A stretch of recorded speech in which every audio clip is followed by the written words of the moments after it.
নমস্কার বন্ধুরা, home makeup blogger দীপান্বিতার নতুন একটা ভিডিওতে তোমাদের সবাইকে স্বাগত জানাই।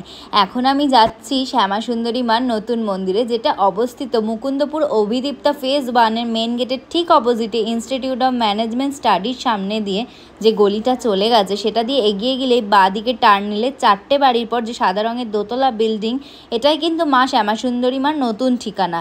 এখানে এসে দেখি মার ভক্তরা এসে অপেক্ষা করছে মাকে দর্শনের জন্য। চলুন এবার আমরাও মায়ের দর্শন করি। প্রতিদিন কখন পুজো হয় এবং ভোগ প্রসাদী বা কখন দেওয়া হয় সেটা শুনে নিন মন্দিরেরই একজন কর্মীর থেকে। দুপুর 1:30 পর্যন্ত আর বিকাল 4টে থেকে রাত্রি 8টা পর্যন্ত। আর ভোগটা কখন পাওয়া যায়? ভোগ হচ্ছে 12:30টার সময় আরতি হয়, আরতি হওয়ার পরে ভোগ দেওয়া শুরু হয়ে যায়। আমিও ভোগ প্রসাদ নিলাম, আর তাতে ছিল পোলাও, আলুর দম, পায়েস, ক্যাডবেরি আর মার প্রিয় কাঁঠালি কলা। আজ মার দর্শন করে মনটা খুব শান্ত হলো আর চোখটা ভরে গেল। সবাই কমেন্টে লিখো জয় মা শ্যামা সুন্দরী।